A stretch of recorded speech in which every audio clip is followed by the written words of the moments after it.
Hi guys. तो भाई आज का लेक्चर स्टार्ट करते हैं एक बिल्कुल ताजा ताजा मीम के साथ। मुझे दूर से सब्बल चलाओ बलदेव, खूब आराम से।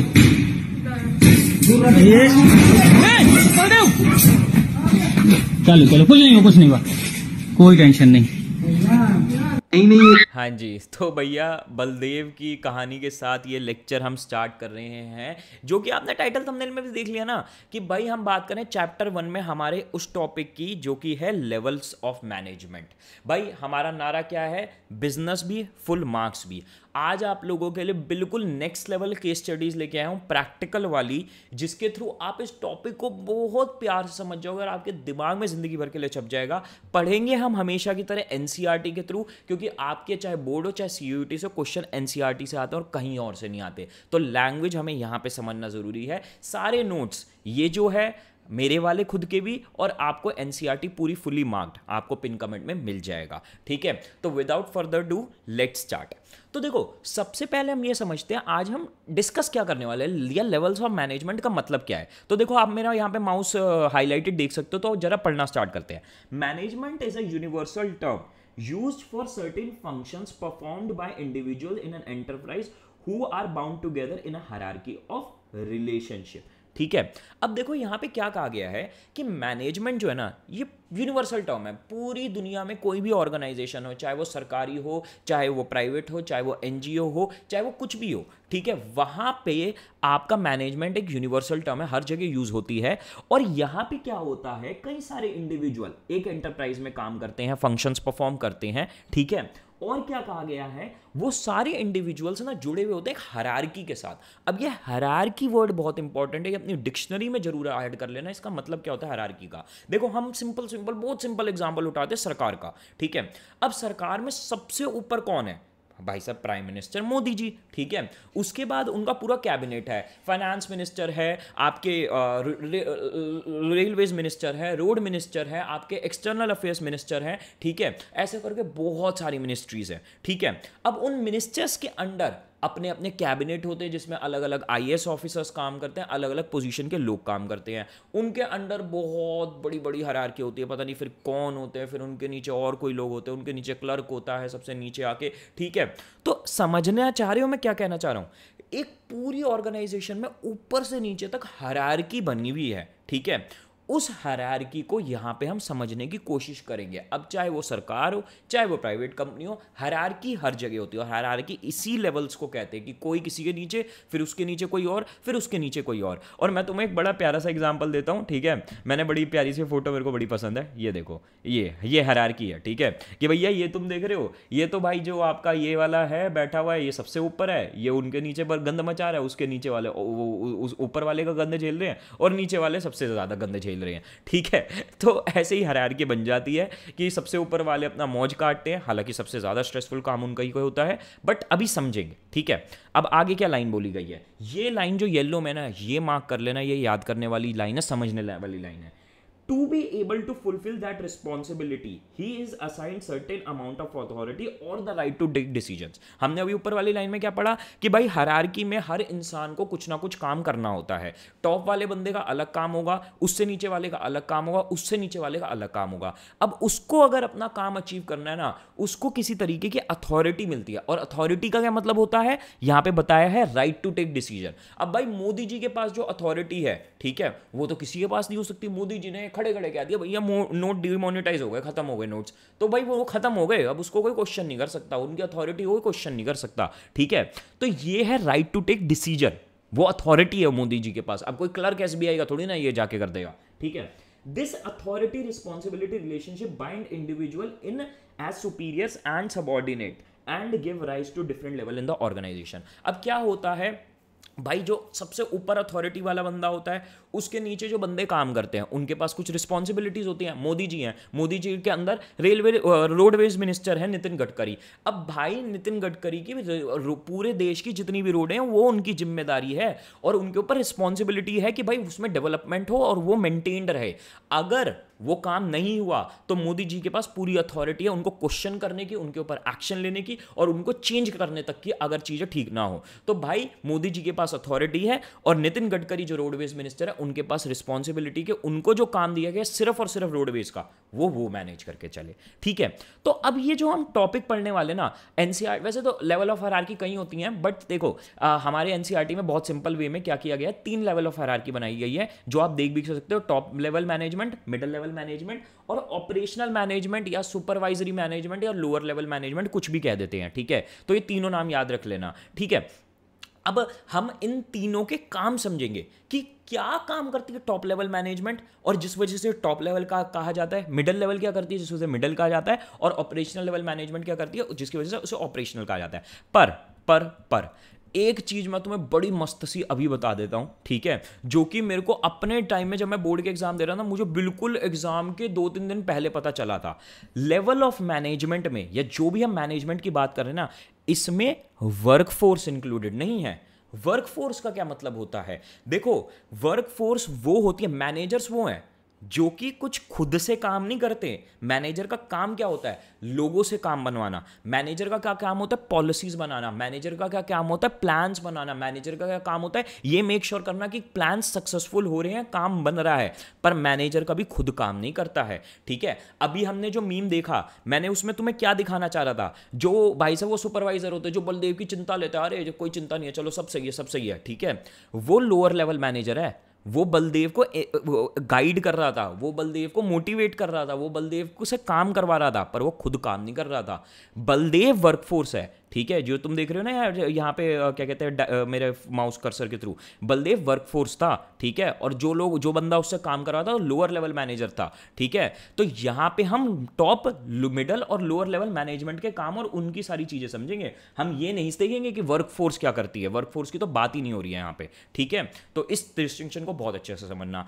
अब आते हैं सबसे फन चीज के ऊपर। ठीक है, फन चीज क्या भैया, देखो मैं एनसीईआरटी से टॉप लेवल, लोअर लेवल और मिडिल लेवल के फंक्शन समझाने से ना पहले एक आपको बिल्कुल प्रैक्टिकल केस स्टडी दे रहा हूं। ठीक है, बिल्कुल प्रैक्टिकल केस स्टडी दे रहा हूं, रियल लाइफ एग्जांपल दे रहा हूं। एक बार तुमने दिमाग लगा के ये एग्जांपल समझ लिया ना, तुम्हें सारे जो ये पॉइंट है, ये जो सारी लैंग्वेज है, एक बारी में तुम धन धन धन धन समझते जाओगे मेरे से। एक बारी तुमने मेरे से ये एग्जांपल समझ लिया। ठीक है, अब किस चीज का एग्जांपल दे रहा हूं, मैं एग्जांपल दे रहा हूं इसी एडू कैप्टन यूट्यूब चैनल का जिस पे आप वीडियो देख रहे हो। कहने का मतलब क्या है, देखो अब मैं तुम्हें समझाता हूं टॉप लेवल का क्या काम होता है एक्चुअल लेवल में, एक्चुअल प्रैक्टिकल वर्ड में। मिडिल लोअर सब समझाऊंगा, तुम समझते जाओ और फिर तुम्हें एकदम से एनसीईआरटी की लैंग्वेज समझ में आ जाएगी। अभी मैं सब समझाता जाऊंगा, अब बस सुनते जाओ जो मैं समझा रहा हूं। ठीक है, बस मेरी तरफ ध्यान रखना। ठीक है, देखो एडू कैप्टन जो यूट्यूब चैनल है, ठीक है, यहां पे टॉप लेवल पे मैं मतलब अपनी बढ़ाई नहीं करना चाहता, बट टॉप लेवल पे मैं हूं, मेरा नाम प्रिंस गुप्ता है और मैं एज अ सीईओ ऑर्गेनाइजेशन को मैनेज करता हूं।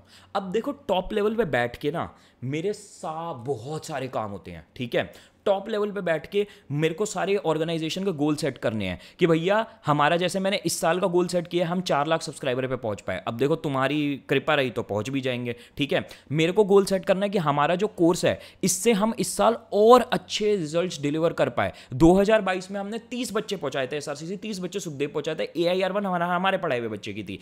इस साल ऑलमोस्ट सिमिलर बच्चे हमने पहुंचाए हैं एसआरसीसी और सुखदेव। अभी 2023 के रिजल्ट्स आ रहे हैं जब मैं वीडियो बना रहा हूं, तो अभी एग्जैक्ट पता चलेंगे। ठीक है, और हमारे इस बार 3 बच्चे हैं जिनके 100% आए 4 सब्जेक्ट्स में। ठीक है, तो मेरे को ये मेक श्योर करना है कि मेरे जो बच्चों के रिजल्ट्स है वो हर साल ऊपर जाए and as a profit making organisation. अब देखो साइंस वाले, इधर उधर वाले बच्चे रोते हैं कि तुम पैसे क्यों कमा रहे हो, तुम क्यों कर रहे हो, पर तुम बिजनेस स्टडीज के बच्चे हो तो तुम्हें पता है भाई, एक ऑर्गेनाइजेशन है तो प्रॉफिट मेकिंग भी है और हमारे खर्चे भी होते हैं। तो as a profit making organisation sales target हमारे अचीव हो, ये भी मेरे को मैनेज करना है। तो मुझे अपनी यूट्यूब टीम को भी देखना है, मुझे अपने चैनल की ग्रोथ भी देखनी है, मुझे अपनी सेल्स भी देखनी है, मुझे अपने कोर्स की क्वालिटी भी देखनी है, मुझे ये भी मेक श्योर करना है मेरी ऑर्गेनाइजेशन में सब लोग खुश हों।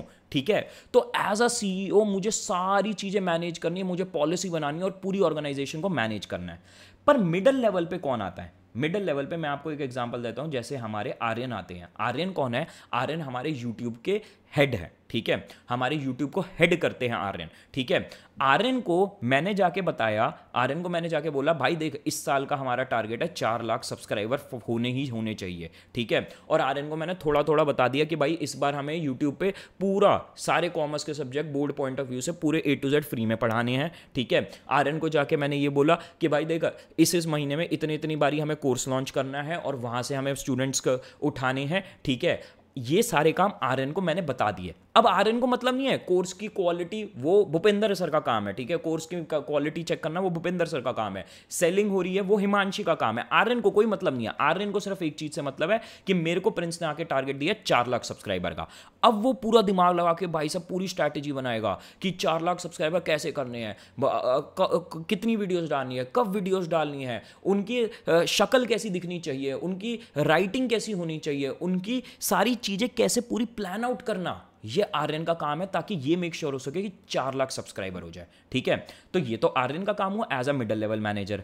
अब लोअर लेवल मैनेजमेंट पे आता है कौन? लोअर लेवल मैनेजमेंट पे या सुपरवाइजरी मैनेजमेंट पे आता है विनीत, ठीक है। अब आर्यन क्या करता है? आर्यन जाता है विनीत के पास।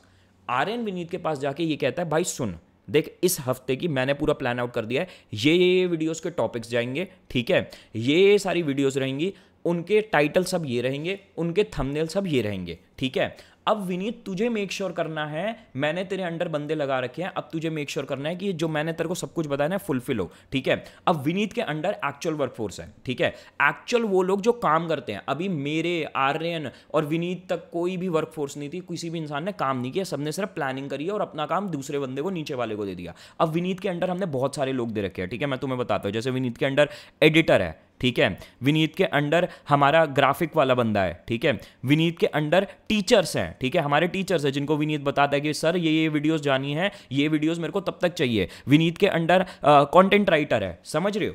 तो क्या सीन है यहाँ पे सारा का सारा कि विनीत को अब जो आर्यन ने पूरा प्लान दिया उसके अकॉर्डिंग टीचर से लेक्चर्स बनवाने हैं, एडिटर से एडिट करवाने हैं, ठीक है, ग्राफिक डिजाइनर से थंबनेल बनवाने हैं और फिर उनको सबको अपलोड करवाना है अपलोड वाले इंटर्न से, ठीक है।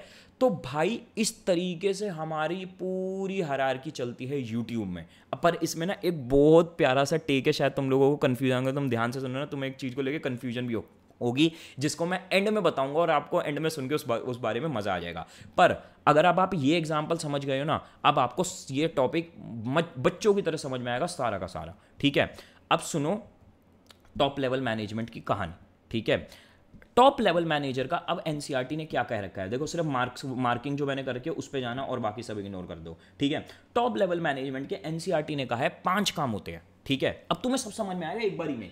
Integrate diverse elements and coordinate activities of different department according to overall objective of the organisation. Top level का क्या काम होता है? Integrate diverse element and coordinate activities of different departments. मतलब मैंने तुम्हें जैसे बताया एज अ सीईओ मेरा क्या काम है भाई, मैंने ऑर्गेनाइजेशन के गोल सेट कर दिए हैं। अब मुझे सबको, सेल्स वालों को, कोर्स की क्वालिटी, कोर्स डेवलपर्स को, ठीक है, जो भूपेंद्र सर करते हैं, सेल्स जो हिमांशी करती है, हमारी यूट्यूब जो आर्यन मैनेज करते हैं, मुझे सबको कोऑर्डिनेट करके चलना है कि भाई देख तेरा ये गोल है, हाँ भाई तुम्हारा सेल्स वालों का ये गोल है, हाँ भाई रिजल्ट्स वालों का भूपेंद्र भैया ये गोल है कि बच्चों को ऐसी ऐसी क्वालिटी मिलनी चाहिए, ऐसे ऐसे हमारे रिजल्ट्स बनने ही बनने चाहिए, ठीक है। तो मैं सबको कोऑर्डिनेट करता हूँ, मेक श्योर करता हूँ कि भैया सबके हमारे टारगेट अचीव हो, सबको पैसे में अलॉट करता हूँ कि भैया देख तुम्हारे पास इतना ही बजट है हम इतना ही खर्चा कर सकते, तुम्हारे पास इतना ही बजट है हम इतना ही खर्चा कर सकते हैं। तो मैं सारे डिपार्टमेंट्स को कोऑर्डिनेट करता हूँ, जैसे तुमने अभी समझ लिया। Second, responsible for welfare and survival of the organisation. अब देखो टॉप लेवल मैनेजमेंट का तुम्हें लगता होगा कोई काम तो होता ही नहीं है, वो तो ऊपर बैठे बैठे बस काम करवाते रहते हैं। पर भाई टॉप लेवल मैनेजमेंट की सबसे बड़ी रिस्पॉन्सिबिलिटी होती है दुनिया के आगे, क्योंकि अगर कल को एडुकैप्टन फेल होता है ना तो तुम लोग, या एडुकैप्टन बहुत सक्सेसफुल होता है तो तुम लोग, मेरे दोस्त, मेरे आसपास के सारे लोग किसी और को नहीं कहेगा, कोई भूपेंद्र को कोई कुछ जाके नहीं कहेगा, कोई आर्यन को कोई कुछ नहीं कहेगा, कोई विनीत को कुछ नहीं कहेगा, सबसे पहले मेरे ऊपर ब्लेम आएगा कि भैया अगर सक्सेसफुल हुए तो प्रिंस की वजह से हुए, अगर फेल हुए तो प्रिंस की वजह से हुए, ठीक है। हालांकि मुझे कोई शौक नहीं है सक्सेस का क्रेडिट लेने का, सक्सेसफुल हुए तो सबकी वजह से है और अगर फेल हुए तो वो मेरी वजह से, मैं तो इसी पॉलिसी पे चलता हूँ, ठीक है। तो मोटी मोटी बात यहाँ पे है, ऑर्गेनाइजेशन का सक्सेस और वेलफेयर ये भी टॉप लेवल मैनेजमेंट की रिस्पॉन्सिबिलिटी होती है। उसके अलावा workforce, lower level, middle level, कोई उनको फर्क नहीं है इस चीज से, ठीक है। They analyse business environment and its केशन for the survival of the firm. ठीक है, बिजनेस एनवायरनमेंट क्या होता है, इसका तो पूरा चैप्टर आने वाला है। तुम्हें अगर अब ये पॉइंट थोड़ा सा कम समझ में आए, टेंशन मत लेना, थर्ड चैप्टर के बाद तो ये तुम्हें चुटकी में समझ में आएगा, पर मैं तुम्हें सिंपल वर्ड में बताता हूं। As a top level manager मेरा काम है ये मेक श्योर करना, ये एनालाइज करना कि बिजनेस के आसपास क्या क्या हो रहा है, कौन सी टेक्नोलॉजी आ रही है, कौन सा कॉम्पिटिटर आ रहा है, अभी मार्केट में क्या चल रहा है, जिसके अकॉर्डिंग हम अपनी ऑर्गेनाइजेशन को शिफ्ट कर सकते हैं। अब जैसे चैट जीपीटी का बड़ा ट्रेंड आ गया है, आर्टिफिशियल इंटेलिजेंस का बड़ा ट्रेंड आ गया है, तो भाई आर्टिफिशियल इंटेलिजेंस के थ्रू मेरे को मेक श्योर करना कि वो हमारी ऑर्गेनाइजेशन में इंप्लीमेंट हो रही हो, कि हमारी स्क्रिप्ट राइटिंग बेहतर हो रही हो आर्टिफिशियल इंटेलिजेंस के थ्रू। ठीक है, हमारे ग्राफिक्स बेहतर हो आर्टिफिशियल इंटेलिजेंस के through.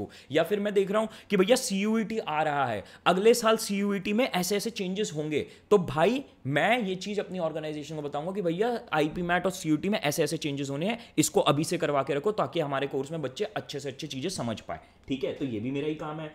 They formulate overall organisation goal and strategies for their achievement. ये तो मैंने तुम्हें सबसे पहले ही समझा दिया था। मेरा काम क्या है, मैंने सारे ऑर्गेनाइजेशन के गोल्स सेट करे हुए। मैंने तुम्हें बताया 4 लाख सब्सक्राइबर, लगभग 2 से 2.5 सीआर का रेवेन्यू, और उसके अलावा 50 बच्चे, हमारा टारगेट अगले साल 40 से 50 बच्चे एसआरसीसी पहुंचाने हैं, 40 से 50 बच्चे सुखदेव पहुंचाने हैं। ठीक है, अगले साल हमारा टारगेट है 5 बच्चों की हम 100% ला के दिखाएं 4 सब्जेक्ट्स में। जो पिछले साल 1 था, इस साल 3 हुआ है, अगले साल 5 करना है। ठीक है, ऐसे टॉप रिजल्ट्स हमें जनरेट करने हैं। तो ये सारे हमारे गोल्स हैं जो मैंने सेट करे हैं, और स्ट्रैटेजी कैसे है वो भी मैं ही फॉर्मुलेट करता हूं अपनी टीम के साथ बैठ के। ठीक है, they are responsible for all activities of the business and for its impact on the society. और बिजनेस हमारा जो भी एक्टिविटीज कर रहा है और जो भी सोसाइटी पे इंपैक्ट पड़ रहा है, उसके लिए भी मैं ही रिस्पॉन्सिबल हूं तुम लोगों के आगे। ठीक है, कल को एडू कैप्टन पे कुछ गलत होता है, किसी बच्चे के साथ गलत होता है, किसी एम्प्लॉय के साथ गलत होता है, हम कोई, क्योंकि बहुत यूट्यूब चैनल्स हैं, ठीक है, कोई भी ऐसी चीज़ करते हैं जो कि बच्चे को नुकसान पहुंचाती है, तो उसकी रिस्पॉन्सिबिलिटी मेरी है। ठीक है, तो इसी तरीके से टॉप लेवल मैनेजर को सारी चीज़ें, ये 5 काम करने पड़ते हैं। ठीक है, अब आ जाते हैं मिडिल लेवल मैनेजमेंट में। ठीक है, मिडिल लेवल मैनेजमेंट के क्या काम होते हैं, मिडिल लेवल मैनेजमेंट के ये 6 काम होते हैं। ठीक है, 5 तो एनसीईआरटी ने खुद ही मार्क कर रखे हैं, और ये 6ठा काम ना इन्होंने मार्क नहीं कर रखा, पर ये 6ठा काम भी यहाँ पे मार्क्ड है। ठीक है, समझ लेते हैं मिडिल लेवल मैनेजमेंट के क्या काम है। Interpret the policy framed by the top management. ठीक है, मैंने अब मेरा और आर्यन का एग्जांपल दिया। ठीक है, interpret the policy form by top management. मैंने आर्यन को कहा भाई 4 लाख सब्सक्राइबर होने चाहिए यूट्यूब पे। अब वो इंटरप्रेट करेगा कि भाई ये 4 लाख सब्सक्राइबर्स जो हैं, इसको कैसे करना है, इस पॉलिसी का क्या मतलब है, इस पॉलिसी को मैं कैसे बना के एक्चुअल में इंप्लीमेंट करवा पाऊंगा, ये उसका काम है। ठीक है, ensure that the department has necessary personal. अब उसने देख लिया कि हाँ भाई ये मेरी पॉलिसी है, ये इसको मेरे को ऐसे इंप्लीमेंट करना है। अब उसका सेकंड स्टेप क्या रहेगा, उसका ऑफ कोर्स ये काम रहेगा कि भैया ये तो मेक श्योर कर लो कि मेरे डिपार्टमेंट में इतने लोग हैं काम करने वाले में, लोअर लेवल मैनेजमेंट पे भी और वर्कफोर्स में, कि ये गोल्स अचीव हो पाए। ठीक है, design assign necessary duties and responsibilities to them. ठीक है, अब इसका एक काम और भी है कि भाई अब ये जो मेरे को गोल मिला टॉप लेवल मैनेजमेंट से, इसको अगर मुझे सक्सेसफुल बनाना है तो भाई लोअर लेवल मैनेजमेंट पे और वर्कफोर्स में मैं proper roles and responsibility set करूं कि हाँ भाई एडिटिंग का काम तेरा, ठीक है, हाँ भाई क्या कहते हैं वीडियो बनाने का काम तेरा, हाँ भाई कंटेंट लिखने का काम तुम्हारा, ठीक है, पोस्ट करना कंटेंट का तुम्हारा काम। तो ये सारे काम भाई क्या कहते हैं ये काम भी उसी का ही है। ठीक है, motivate them to achieve desired objectives. अब ये भी आर्यन का काम है कि जो उसके अंडर बंदे काम कर रहे हैं, वो पूरी जो 5-7 लोगों की टीम है उन सबको मोटिवेट करते रहना कि यार करो, मीटिंग्स में डेली बैठना कि यार और अच्छा करो, और इंप्रूव करो, ऐसे चीजें बेहतर करो, ऐसे अच्छी और वीडियोस बनाओ, अच्छी ऐसी और एडिटिंग होगी, ऐसे और ज्यादा आपको क्या कहते हैं एक्सपोजर मिलेगा। तो ये आर्यन का काम है। लास्ट एक काम और क्या है, operate with the other departments for smooth functioning of the organisation. अच्छा, आर्यन का ये भी काम है कि भाई दूसरे डिपार्टमेंट्स के जब रिक्वायरमेंट हो तब उनके साथ कोऑपरेट करके चलना। ठीक है, उनके साथ कोऑर्डिनेट करके चलना। ठीक है, अब देखो, हालांकि as a top level manager मैंने बताया था मैं सारे डिपार्टमेंट्स को एक साथ लेके चलूंगा, पर जब जरूरत पड़े तो आर्यन को भी दूसरे डिपार्टमेंट से बात करनी है। फॉर एग्जांपल भाई आर्यन यूट्यूब को मेक श्योर कर रहा है, पर यूट्यूब पे ही तो हम अपना कोर्स पुश करते, तुम लोगों के आगे बैचेस लॉन्च करते हैं। ठीक है, अब उस बैच लॉन्च में जो हमने सीयूईटी, आईपी मैट या सारे एंट्रेंसेस के लिए करते हैं, उसके लिए कभी ना कभी तो आर्यन को भूपिंदर सर के साथ कोऑर्डिनेट करना पड़ेगा ना कि भैया सर इस बार बैच में क्या फीचर्स हैं, कैसे कैसे बैच में चीजें चल रही हैं, ताकि हम उस चीज को मार्केट कर पाए यूट्यूब पे। ठीक है, at the same time they are responsible for all activities of the first line managers, ठीक है। अब देखो मैं एक चीज़ बोल देता हूँ, ये जो ऑपरेशनल मैनेजमेंट है, लोअर मैनेजमेंट है, इसको फर्स्ट लाइन मैनेजमेंट भी कहा जाता है। तो इसके बहुत सारे नाम हैं, बहरूपी है ये, तो याद रख लेना कि भैया ये सारे तुम्हें नाम इसके याद करने हैं। और उसके अलावा आरएन इस चीज़ के भी रिस्पॉन्सिबल है कि भैया जो उसके अंडर विनीत है या और भी आपके, हालांकि हमारी तो देखो ऑर्गेनाइजेशन का साइज छोटा है एडुकैप्टन का, ठीक है, बट बड़ी ऑर्गेनाइजेशंस में और भी बहुत सारे फर्स्ट लाइन मैनेजर्स होते हैं, उनके अंडर बहुत सारी वर्कफोर्स होती है। तो उसको मेक श्योर करना है कि हाँ भाई फर्स्ट लाइन मैनेजर्स ठीक से काम कर रहे हैं, ये भी उसी की रिस्पॉन्सिबिलिटी है, ठीक है। अभी तो मैंने बहुत सिंपल पर्पस के लिए सिर्फ विनीत बता दिया, बाकी और भी लोग होते हैं, ठीक है। अब यहाँ पे ना आपको आगे बढ़ते हुए हम ये समझाएंगे कि supervisory, operational management, first line management, इतने सारे नाम दे रखे हैं, लोअर मैनेजमेंट, इनके क्या काम होते हैं, ठीक है। अब यहाँ पे बड़ा सिंपल सी हो जाती हैं चीज़ें। देखो सबसे पहले क्या है, interact with the actual workforce. मैंने तुम्हें क्या बताया था, एक्चुअल वर्कफोर्स लोअर, मिडल और टॉप मैनेजमेंट में नहीं होती। एक्चुअल वर्कफोर्स के साथ सिर्फ और सिर्फ लोअर लेवल मैनेजमेंट काम करती है, ठीक है। एक्चुअल वर्कफोर्स के साथ ये लोग इंटरैक्ट करते हैं and pass on the instruction of the middle management to the workers, ठीक है। तो सबसे पहला काम जो है, फर्स्ट पॉइंटर ये है, ठीक है। फर्स्ट पॉइंटर मैंने मार्क भी कर रखा है। फर्स्ट पहला काम इनका ये होता है कि भैया जो लोग एक्चुअल में काम कर रहे हैं उनके साथ इंटरैक्ट करना और वो इंस्ट्रक्शन पास ऑन करना जो मिडल लेवल मैनेजमेंट ने बताया है। अब मिडल आर्यन ने बता दिया भैया ये लेक्चर इस दिन जाना है, तो अब विनीत का काम है टीचर्स के साथ कोऑर्डिनेट करके उन्हें बताना भैया ये लेक्चर इस टाइम तक बना देना। एडिटर को बता दिया कि हाँ ये लेक्चर इस टाइम तक एडिट कर दियो, ठीक है, इसमें अच्छे से ग्राफिक डाल दियो, और बाकी ग्राफिक वालों को कह दिया भैया ऐसे ऐसे सारी चीज़ें बना देना, ठीक है। Through their efforts quality of output is maintained. अब सेकंड काम सुन लो क्या है, through their efforts quality of output is maintained, waste of material is minimised and safety standard are maintained, ठीक है। इन्हीं के एफर्ट्स के द्वारा जो क्वालिटी होती है आउटपुट की वो बढ़िया निकल के आती है, ठीक है। आपके जो मटेरियल्स होते हैं, वेस्टेज ऑफ मटेरियल होती है वो मिनिमाइज होती है और सेफ्टी स्टैंडर्ड मेंटेन्ड होते हैं, ठीक है। अब देखो ये तो थोड़ा सा इन्होंने फैक्ट्री के हिसाब से एग्जांपल दिया है, मैंने जो तुम्हें एग्जांपल एडुकैप्टन की तरह, हम फैक्ट्री तो नहीं है, ठीक है, हम तो भाई पढ़ाते हैं ऑनलाइन, ठीक है। तो अगर आप इसको फैक्ट्री के पॉइंट ऑफ व्यू से सोचो, अपने आप इमेजिन करके, भाई उनका काम क्या होता है कि भाई आउटपुट क्वालिटी मैनेज रहे, ठीक है।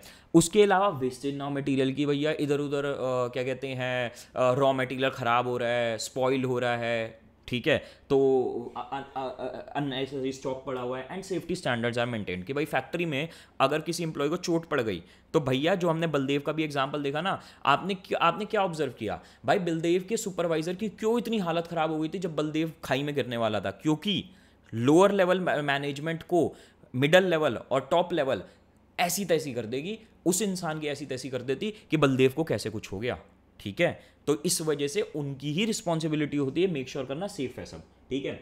और लास्ट काम क्या होता है, the quality of workmanship and the quantity of output depend on the hard work, discipline and loyalty of the workers, ठीक है।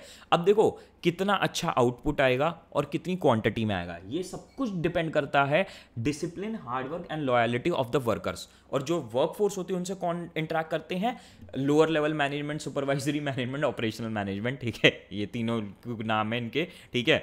तो ये लोग वर्कर्स के साथ एक्चुअल में इंटरैक्ट करते हैं और वर्कर्स ही मेक श्योर करते हैं कि भैया अच्छी क्वालिटी आ रही है, अच्छी क्वांटिटी आ रही है, और ये चीज़ डिपेंड करती है उनके डिसिप्लिन, हार्ड वर्क और क्या तीसरा वर्ड बोला, लॉयल्टी, ठीक है।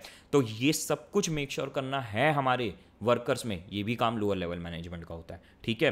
तो इस तरीके से आपकी पूरी हायरार्की मैनेजमेंट की चलती है और सबसे नीचे आती है वर्कफोर्स। और इसमें एक मैं तुम्हें सीधी सीधी बात बता देता हूँ, भैया अगर कोई काम लोअर लेवल मैनेजमेंट पे खराब हुआ तो मिडल लेवल मैनेजमेंट आपका ऐसी तैसी कर सकती है लोअर लेवल मैनेजमेंट की, क्योंकि उन्हें टॉप लेवल मैनेजमेंट से डंडा आएगा। तो इस तरीके से ही कोई भी तरीके की ऑर्गेनाइजेशन काम करती है। अब देखो मैं फंक्शंस ऑफ मैनेजमेंट आऊँ उससे पहले आप लोगों से एक छोटी सी रिक्वेस्ट, भाई यहाँ तक लेक्चर देगा प्लीज़ कमेंट्स में जाके बताना भैया समझ में आ रहा है, कैसी क्वालिटी लग रही है, कैसा सब कुछ लग रहा है, ताकि हम ऐसे ही लेक्चर्स मैं डिलीवर कर पाऊँ, मेरे अंदर मोटिवेशन बनी रहे और मैं तुम्हें ऐसी ही क्वालिटी कॉन्टिन्यूस दे पाऊँ, चेंजेस कर पाऊँ अगर तुम्हें नीड लग रही है तो।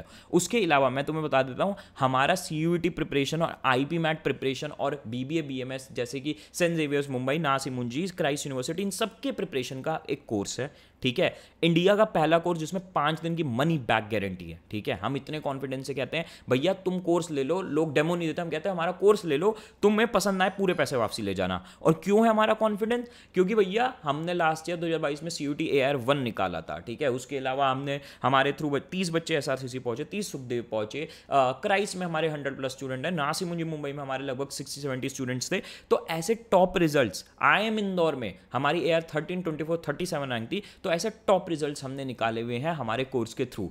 बहुत सारे फीचर्स हैं जो कि आपको कहीं भी नहीं मिलेंगे, चाहे वो बुक्स हो, चाहे वो मॉक्स हो, चाहे वो मेरी द्वारा दी गई पर्सनल मेंटरशिप हो आप लोगों से डायरेक्ट व्हाट्सएप पे, ठीक है। तो आपको सारी डिटेल्स जाननी है, हमारे टीम का व्हाट्सएप नंबर, कॉलिंग नंबर नीचे पिन कमेंट में मिल जाएगा, तो वो जरूर जाके देख लो, ठीक है। अब देखो हम नेक्स्ट जो हमारा फाइनल टॉपिक है फंक्शंस ऑफ मैनेजमेंट पढ़ लेते हैं, ठीक है। मैं आपको क्लियर बोल देता हूँ, इससे कोई क्वेश्चन नहीं आता क्योंकि इनके ऊपर हम पूरे चैप्टर्स पढ़ने वाले हैं, पर मैं ऊपर से ना इनको समझा रहा हूँ, इनको पढ़ा रहा हूँ क्योंकि आपको आगे आने वाले चैप्टर में कोई दिक्कत ना हो, ठीक है। तो चलो अब मैं आपको फंक्शंस ऑफ मैनेजमेंट बताता हूँ, पर उससे पहले एक चीज़ मैं और दिखा देता हूँ जो मैंने आपको बताया था कि एक नगेट, एक बड़ी इंटरेस्टिंग चीज़ मैं आपको शेयर करूँगा एंड में आते आते। Starbucks new CEO plans to work as barista for 1 month. मतलब स्टारबक्स के जो इंडियन CEO रिसेंटली बने थे पिछले साल, 1-2 साल पहले, उन्होंने ये चीज़ कमिट की थी कि मैं एज अ CEO भी महीने में 1 दिन as a coffee maker barista में काम करने का मतलब ये है कि वो कॉफ़ी सर्व करेंगे, कॉफ़ी बना के अपने कस्टमर्स को सर्व करेंगे अपने एक आउटलेट पे, ठीक है। तो यहाँ पे क्या है, यहाँ पे क्या है, top level management as a workforce भी काम कर रहा है। और अगर तुमने ऑब्जर्व किया हो भाई, यूट्यूब पे मैं लेक्चर बना रहा हूँ, मैं एज अ CEO भी काम करता हूँ, एज अ वर्कफोर्स भी यहाँ पे काम कर रहा हूँ कि विनीत को मैं लेक्चर दूंगा और विनीत ये लेक्चर डालेगा यूट्यूब पे, ठीक है। चलो अब आ जाते हैं हमारे फंक्शंस ऑफ मैनेजमेंट में। पहली चीज़ मैं बता दूं, ये सारे फंक्शंस कॉन्टिन्यूसली चलते रहते हैं, 5 एक साथ चलते हैं। ऐसा नहीं है पहला हो रहा है फिर दूसरा हो रहा है फिर तीसरा और चौथा हो रहा है, नहीं, 5 साथ चलते हैं। सबसे पहला फंक्शन ऑफ मैनेजमेंट होता है प्लानिंग, ठीक है। ये सारे मैंने ब्लू कलर में, सियान कलर में मार्क करे हुए क्योंकि अगेन ये पढ़ना जरूरी है बट क्वेश्चन नहीं आते एग्जाम में, ठीक है। प्लानिंग का काम क्या है कि प्लानिंग क्या है, is determining in advance what is to be done and who will do it, ठीक है। This implies setting goals in advance and developing the ways of achieving effectively and efficiently। देखो प्लानिंग का पूरा chapter है, हम planning को बहुत deeply समझेंगे, पर प्लानिंग का मोटा काम ये होता है कि भैया मैनेजमेंट में हम प्लान बनाते हैं कि भैया क्या हमें करना है और कैसे करना है, ये प्लानिंग है। अब बाकी चैप्टर में पढ़ेंगे, ठीक है। Planning can not prevent problems but it can predict them and prepare contingency plan to deal with them if and when they occur, ठीक है। प्लानिंग गारंटी रिजल्ट नहीं देती बट वो आपको इतना एटलीस्ट प्रिपेयर कर देती, कल को कुछ बैड हो जाए तो हम उसके लिए तैयार हैं। फिर उसके बाद ऑर्गेनाइजिंग, अब इसका भी पूरा चैप्टर है। ऑर्गेनाइजिंग में क्या होता है, हमने प्लान बना लिया, अब आपको उस प्लान को इंप्लीमेंट करने के लिए क्या होता है, organising is the management function of assigning duties, grouping tasks and establishing authority and allocating resources required to carry out a specific plan, ठीक है। ऑर्गेनाइजिंग का काम होता है प्लान बन गया, अब उस प्लान को इंप्लीमेंट करने के लिए, उस प्लान को एक रियलिटी बनाने के लिए ऑर्गेनाइजिंग करनी पड़ती है हमें एज मैनेजर्स कि भैया कौन क्या काम करेगा, कौन किसके ऊपर काम करेगा, कौन किसके नीचे काम करेगा और क्या क्या डिपार्टमेंट्स बनेंगे, ठीक है। Once a specific plan has been established for the accomplishment of the organizational goal, the organizing function examines the activities, resources required to implement the plan, ठीक है। प्लान तो बन गया पर प्लान को एक्चुअल रियलिटी भी तो बनाना है, उसको ऑर्गेनाइजिंग प्लान रियलिटी बनाता है कि भैया क्या कहते हैं, क्या क्या रिसोर्सेज लगेंगे, क्या डिपार्टमेंट बनेंगे, क्या खर्चा लगेगा, कितने लोग चाहिए होंगे, कौन किसके ऊपर नीचे काम करेगा, ठीक है। अब स्टाफिंग आता है। स्टाफिंग का बहुत सिंपल मतलब है, simply stated is finding the right people for the right job, ठीक है। स्टाफिंग में हम क्या करते हैं कि भैया जो हमने ऑर्गेनाइजिंग में ये देखा कि हमारे ये डिपार्टमेंट बनेंगे, ये हमारी उनमें पोजीशंस होगी, अब स्टाफिंग क्या होता है, उन पोजीशंस को एक्चुअल लोगों से लाके भरना कि हाँ भाई हमारी टीम में हमें एडिटर की जरूरत है, हमारी टीम में हमें ग्राफिक वाले बंदे की जरूरत है, हमारी टीम में हमें एक टीचर की जरूरत है। अब स्टाफिंग क्या करेगी, उस टीचर को ढूंढेगी, उस ग्राफिक वाले बंदे को ढूंढेगी, उस एडिटर को ढूंढेगी, ठीक है। इसको ना इस तरीके से स्टाफिंग और ऑर्गेनाइजिंग को ना इस तरीके से समझो कि ऑर्गेनाइजिंग तो क्या हुआ, हमने अपने घर का एक स्ट्रक्चर बना लिया, एक मैप बना लिया कि हाँ यहाँ ड्राइंग रूम होगा, यहाँ बेडरूम होगा, यहाँ वॉशरूम होगा। अब स्टाफिंग क्या है, स्टाफिंग क्या है, एक्चुअल वॉशरूम के लिए सामान लाना, एक्चुअल बेडरूम के लिए बेड लाना, ठीक है। तो इस तरीके से है। फिर उसके बाद डायरेक्टिंग है। डायरेक्टिंग भी बहुत सिंपल है। Directing is leading, influencing and motivating employees to perform the task assigned to them, ठीक है। अब भैया देखो प्लानिंग हो गई, ऑर्गेनाइजिंग हो गई, स्टाफिंग हो गई, पर अब जो स्टाफ को रखा है उनको डायरेक्ट भी तो करना होता है कि हम उन्हें इन्फ्लुएंस करें, हम उन्हें मोटिवेट करें, हम उन्हें रास्ता दिखाएं कि ये काम करो और अच्छे से करो, इस तरीके से बेहतर तरीके से करो। तो ये डायरेक्टिंग का काम होता है। और लास्ट में होता है controlling. Controlling is the management function of monitoring organisation performance towards the attainment of organisational goals, ठीक है। अब कंट्रोलिंग का मतलब बच्चे ना अक्सर गलत समझते हैं, क्योंकि मैं भी जब तुम्हारी उम्र में था ये मतलब समझता था। कंट्रोलिंग का मतलब कंट्रोल करना नहीं होता। यहां पे बिजनेस के टर्म्स में कंट्रोलिंग का मतलब होता है कि ये चेक करना कि हमने जो गोल सेट करे थे, जो हमने प्लानिंग में गोल सेट करे थे, क्या वो अचीव हो रहे हैं, नहीं हो रहे हैं, और अगर नहीं हो रहे हैं तो क्या कमी है और कैसे करने हैं, उन कमियों को कैसे सुधारना है, ये कंट्रोलिंग होता है। अब ये पांचों टॉपिक के ऊपर पूरे चैप्टर्स हैं, तो आपको बहुत ढंग से समझ में आएगा, बट आपको ऊपर से अब सारी चीज़ें समझ में आ गई होंगी होपफुली, ठीक है। तो आज का लेक्चर यहीं खत्म करते हैं। नेक्स्ट लेक्चर में हम अपना लास्ट टॉपिक कवर कर लेंगे इस चैप्टर का। पसंद आई है वीडियो, प्लीज़ रिक्वेस्ट लाइक करना, कमेंट जरूर करके जाना, ताकि मेरे को पता चलता रहे कि हाँ भाई तुम्हें चीज़ें पसंद आ रही है और समझ आ रही है, ठीक है। तो thank you guys, best of luck and bye.